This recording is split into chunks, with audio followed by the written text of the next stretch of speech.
Hi everyone, this is Stephanie Kitchens at Hightower Stitching with today's quilt project.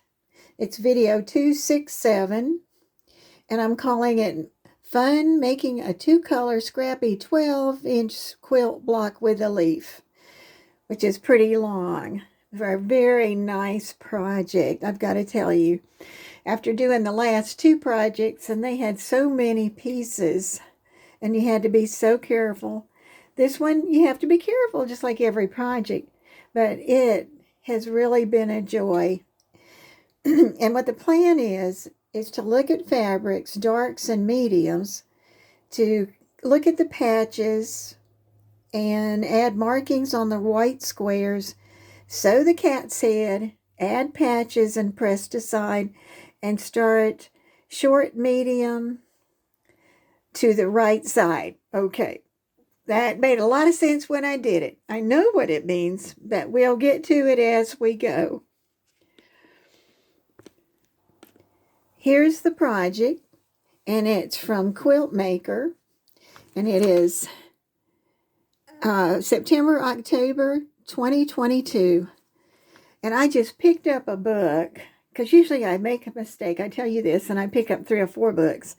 And I said, no, I'm going to pick up one book. And I'm going to see if I find one thing in there that I would like to do. And then I'm just going to stop. And I'm going to see how I do on that project. So this is the project. And you can see they look like fall leaves. And excuse my iron, it's talking to me. And so this is what we're going to do today. And they did 36 squares, which is going to be pretty good size. It's 80 by 80. 80 by 80 if you use 36. And you can see it's only got 2 colors that go together. And one's dark and one's light. And that's what's been sort of fun, because I like looking back at the material that I have and coming up with something. And usually I can come up with something I like with 2 colors. It's when I get to add a 3rd color that it sort of stumps me. But with this one, I really liked it. And I'll show you the sample that I did, because that's what made me decide to keep going. Here's my first one. And I just love the colors together.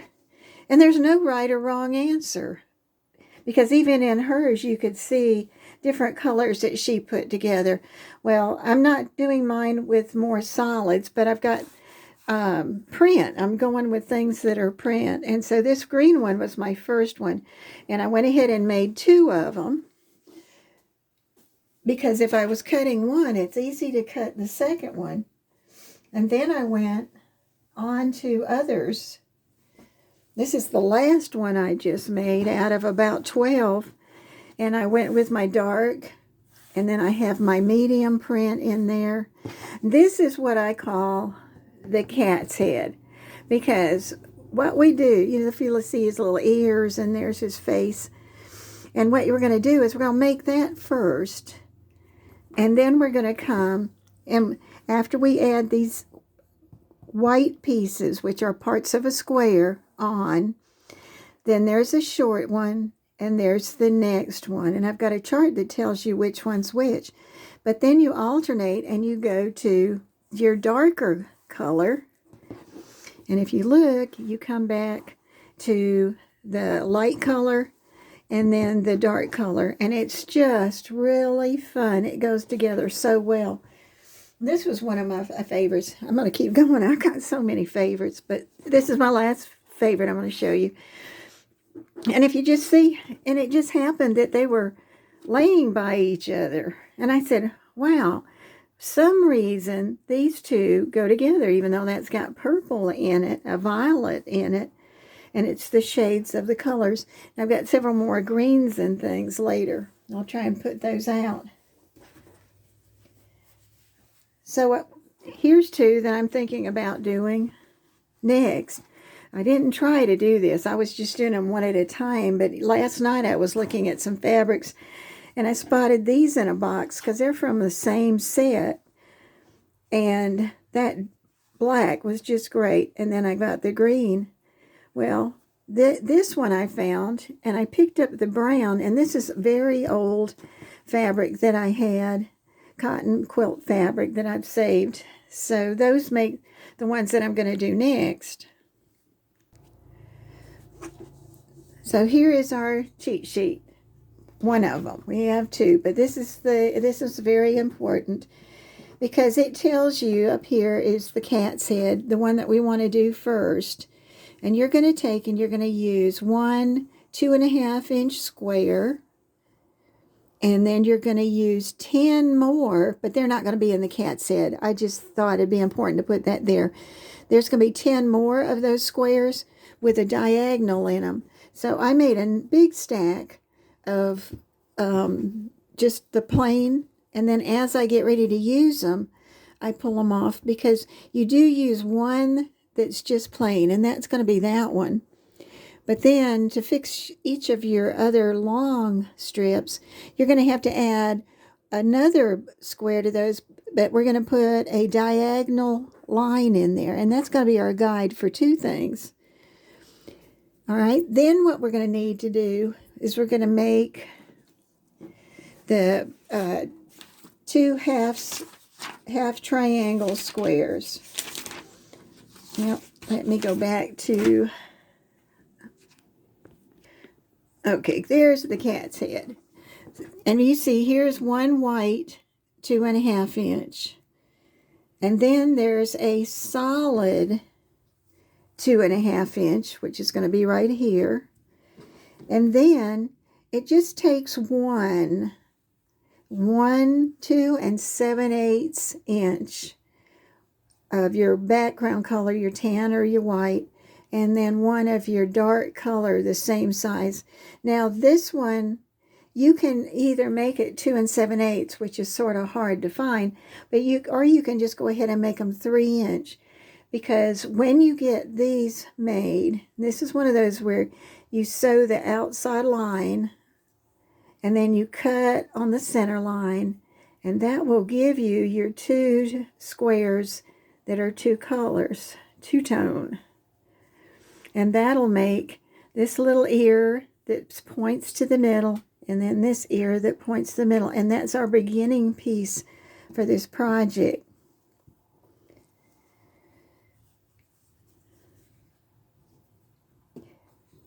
All right.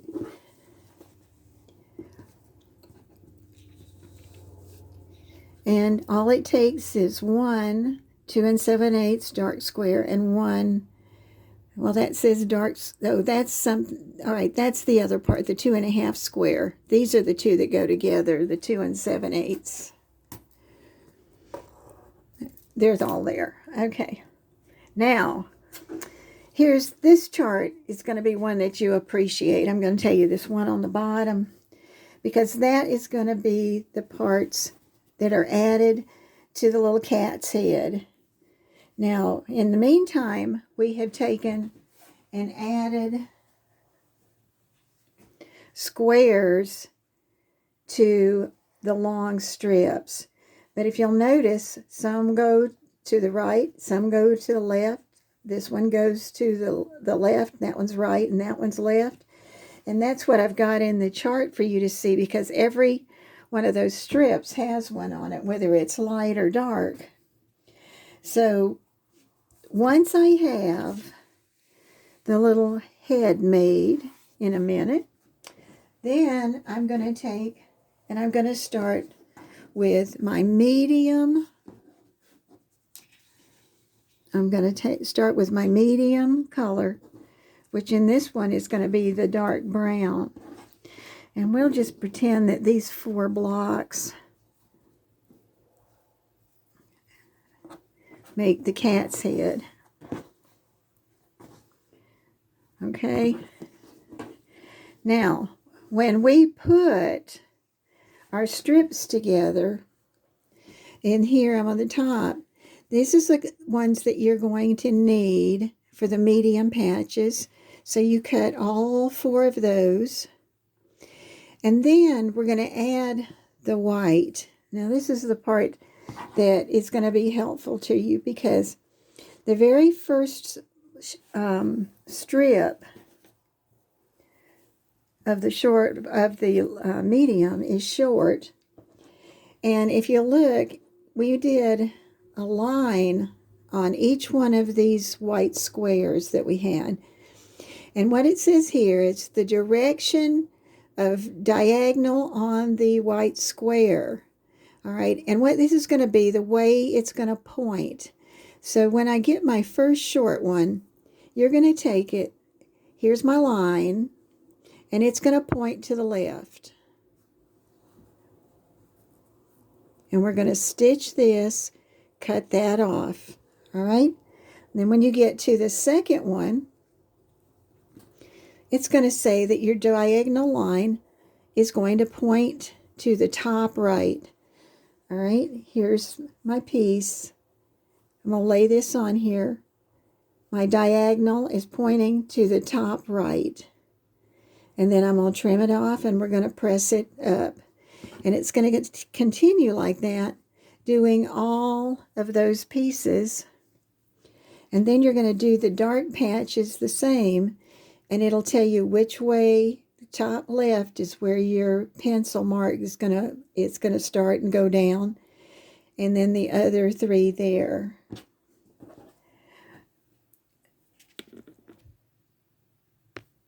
So if you look at our imaginary cat head right here, which is 4 by 4, there's his face, there's his ears, and there's that white block. You're going to take the first medium short piece, and it's going to have the white half piece over here where we've cut off some, and we've pressed it. I found that pressing away from the patch really made it lay down nicely. And what I'm going to do is this one's going to go right here. It's going to go to the right. And then I'm going to take the second one, which is, this is like, the first one was unit 2. All right, the next one I'm showing you is unit 3. And it's going to go across the bottom. It's going to look like a repeat of ears. All right, then when I have the dark ones, we're going to change from medium to dark. And I'm going to take the shortest dark, and we have, so pretend, already made our stitch line through there and pressed it, and it's going to happen to fit just in there, just the same, because the way it starts. Then I'm going to take my second one, which is number 5. So we went 2, 3, 4, 5. That's the way I explained it. These two come first. These two come second. All right, that means then you go back up to your medium and back down to your darks. And look at the finished one. And you'll see, there's your cat. Here was our shortest medium. Then the next shortest medium. Then I changed over to my darks, which was a 2 and 2 1/2 times 6 1/2. That's this piece with the white on it. And then you did the second one. And then you go back up, and you pick up 2 1/2 by 8 in your medium, and it goes here, and it goes here, and then you do the dark. And I'm going to tell you, I know that's a lot at one time, because I wanted you to know where I was going to go with this, because it moves really quickly. If you have your iron set up, you're in great shape. I'm going to get all these stacked back up on that for that blue one. Get these guys put over there. I actually going to be my next one. It's going to be a green and brown. So I already had it ready. Okie doke. Now I'm at the machine. And in the background you can see my shelf of fat quarters and pieces that aren't necessarily so fat, that are stacked together by colors. And the other day, my sister-in-law said she was going to start on a kid's quilt, the toy box, with the different colors, and she wanted to do them pinks and greens, and so it's going to be real pretty. And so that gave me a great opportunity to go through some of those pieces that I haven't seen in a while and get it sort of neat. It looks a lot neater right now than it did before I started that. So if you look, here is the 2 7/8 over the dark one for the one that we're working on, the blue one. I've already stitched about less than 1/4 of an inch away from the line on both sides of that line, because that's going to be my cutting line. So I'm going to come now and cut it.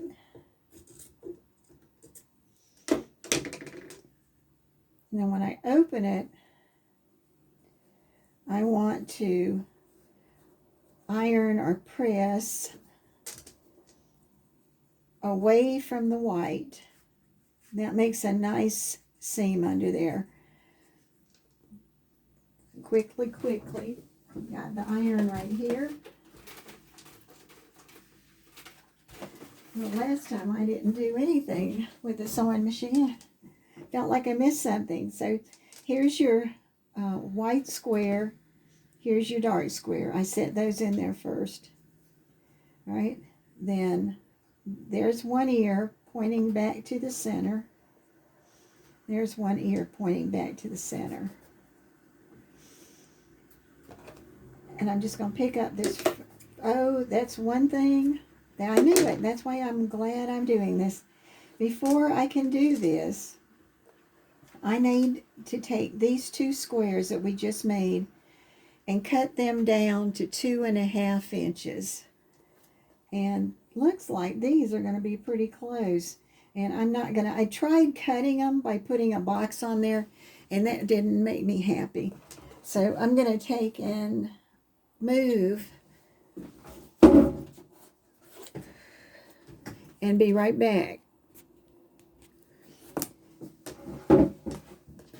And so a reminder to trim it would be to set the new square down, line the 45-degree angle up with the line dividing them in half. And usually there's just a little, have this down at 2.5, this at 2.5, and there was a little bit out there that I trimmed up, and that's why you can just go ahead and cut a 3-inch instead of 2 7/8 if you want, because you're going to come back and you're going to trim it. And I've trimmed both of these. So a 45-inch line. There's my 2.5, 2.5, and then trimmed it off. So now we're back down here. And it helps if you set them out, because you won't believe I ended up, after I did one of them, I guess I dozed off, and I ended up with it looking like that. And they said, well, that's not going to work. This is the way you want it to look. So I'm going to take and set it together. And just leave the other one sit there, because you can add it on. Pull it up. So you don't have to turn it around like I did. I tell you some of these things that I do because it's so easy and it's so human, especially if you hear people running through or somebody talking to you or the phone ringing. And you go, now this one, what I did, so I could lock them in place, is that I folded the bottom one, the seam, to the left. And the top one, since I folded it to the left, I'm going to turn it to the right. It's underneath there, and it's turned. And if you press it with the iron, it works too, but it will work. Then what I'm going to do is leave it exactly like I have it. I'm going to flip it up. And what I want to do is line this up so that they lock, so that the left goes one way and the right goes the other, and get them lined up.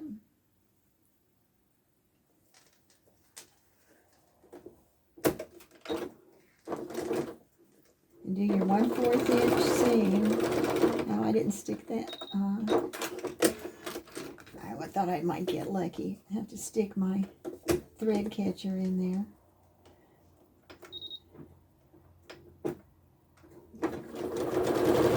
There it goes. And go across.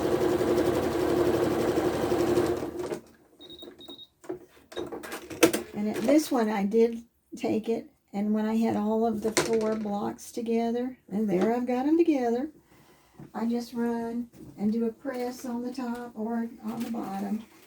It doesn't matter because it lays really well. And there you can see that I've got my little cat's head finished. I know that sounds silly, but it helps me to have points of reference.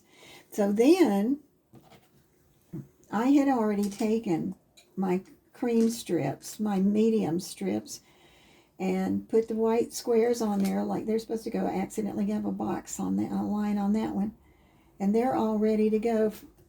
And so I'm going to take that one, and we start with the right hand side. And it's a good idea to lay it down like this, because then you know that these are going the right direction. Because when I first, here again, that's when I first started, and I didn't have that neat little chart over there to tell me which way to have them point. I did turn one of them, and that's okay.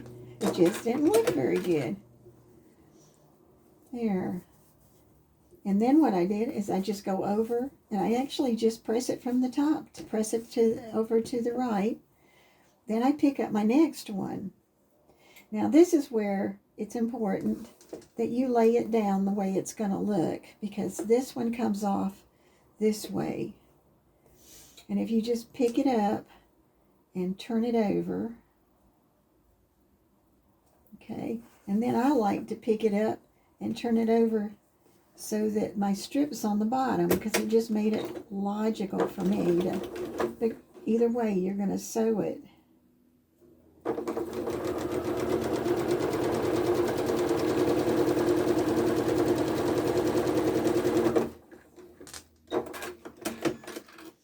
And there again, just press it out.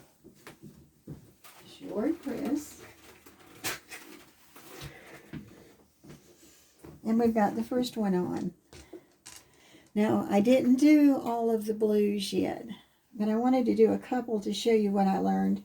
Because even when I tried using my thread catcher to start, I still had trouble starting up at the top point up here. So I started just turning it.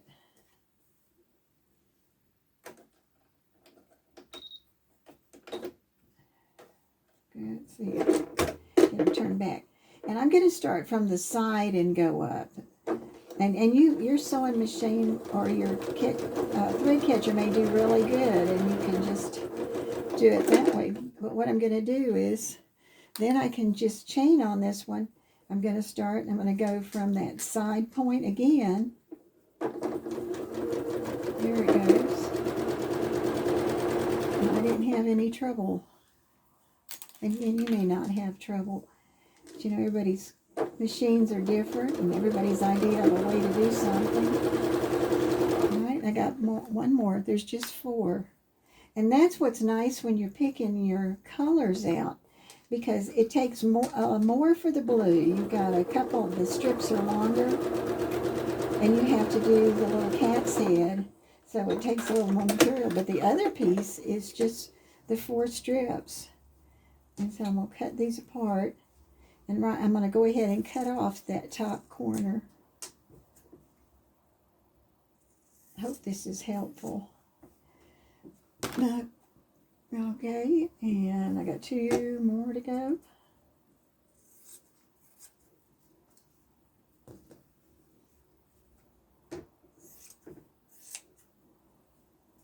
Because everybody's at a different place in their sewing and their projects, so...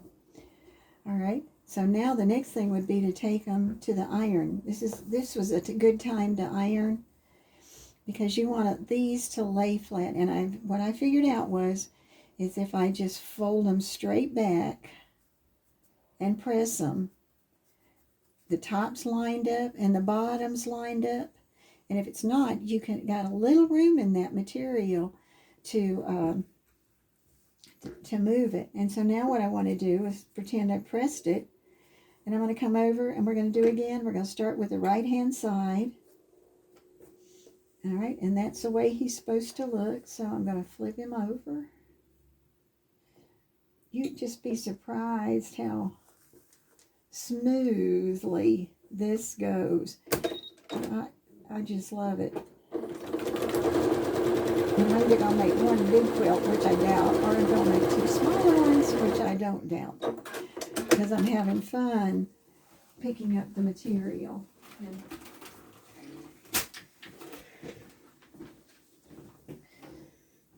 So that's one. All right, then the next one, that's the shortest. Then the next one in that list, and you can finger press it depending on the kind of material that you're using. Now I will tell you this, for that quilt that she did, she was using flannel. She was using a flannel. All right.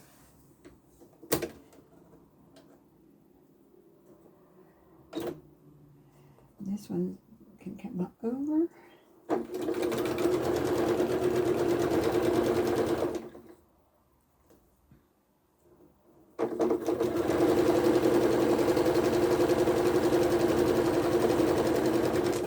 Get a nice long run there.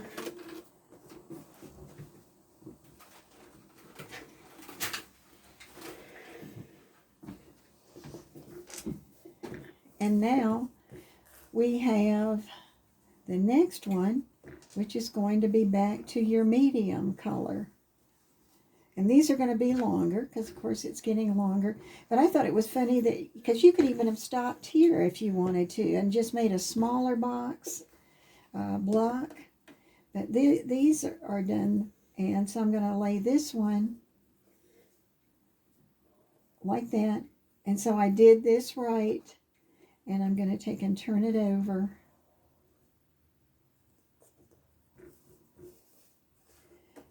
And stitch that one.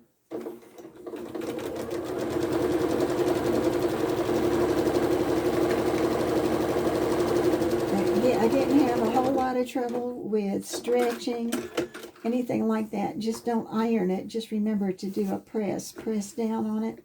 Put that one on, and then it would lend itself to this one, the next medium, and then the last two darks. And that's when you really get your nice big size on there. So there would be one more going on this side and one more going on there. So let's look at some more notes and samples. Okay, and this is back to another set of samples that I did, and it's a green again. And the funny thing is, you never would have thought those two would go together. And it was just standing there moving things around and trying different ones. So then you look and you say, okay, can you find the cat's head? Can you find the 1 2.5 inch square? Can you find the blocks that used the white square and the dark square, the 2 7/8? And you can right there, because it only takes those two, that two laid together and then sewn. And then finally you had a dark square, and that's a good place to start. All right. Then when we look at the my cheat sheet, it's really my directions. Is I've got a 2.5 inch piece that's by 4.5 inch, and it sits at this piece, the line, the diagonal line starts from the top left and goes down. You sew it and then press it up. All right, then you go to the other one that goes with it. The other one, it's 2.5 by 6.5, and it's got its point up in the top right going down, and you repeat that. Then remember, then we're ready. We've done 2 mediums. Then we're ready to go to our dark patches. So we go do the 2 dark patches. Then we go back and do the 2 light patches, and then finally you've got the dark patch out there. So remember, this will help you figure out what's what. Here was a cute one too. This is a brown one. Now how this is all going to look together, I don't know. But usually what I found out, when you're doing things that are scrappy, they look good no matter which way you put them. And that's what makes it fun. So what are some things that will be helpful for you? Well, if you were to make it, you would need 3 3/5 yards of the white or cream, and that would make your blocks, your sashing, and your border. And then it's got cornerstones, and those are just 1 1/2 inch squares. So slide it over here, and you can see these are very narrow, 1 1/2, 1 1/2, and these are 2 1/2 inches long, and for those in-between pieces, so that your leaves, your blocks, really have a dominant role in that. So then this is just looking back at the patches, which is really referring to the bottom chart of here, the bottom part of the chart. And it's just, it talks about the medium, the first medium, the shortest one's on the right-hand side of the cat's face. The second one is under the cat's face. And then it goes through that. So that maybe that will make sense to you now. And I had one more thing that I wanted to share. My sister-in-law had bought a bunch of material in Minnesota. Every time she goes up there, that's where my husband, my brothers, and our family's from. And so I showed her how to do the flying geese, that one project that we did. And so they're going back to Minnesota this week, next weekend. And she said, I'm going to take that material and I'm going to make that flying geese quilt. She said, but it's too skinny, too narrow. So to make it wider, I did exactly what she had. But when I did the strips, I made those 1 1/2 or 2 inches wider. And so now, actually, I have it about square because I have 3 inch on the top. That's some of her Minnesota material. She said, can you do something with this? I said, let me try. And I even used it for binding. Well, there was enough. I was short 6 inches of having enough. And then at the bottom, there was some more Minnesota material. But I just wanted to show you that somebody did do that project. And then I came back in and quilted it on my machine. And one last sample before I start on another color. Thank you for watching. This is Stephanie at Hightower Stitching. If I've forgotten anything, I'll type it in the description, and I usually do the time codes. Thank you for watching. Please hit subscribe and like.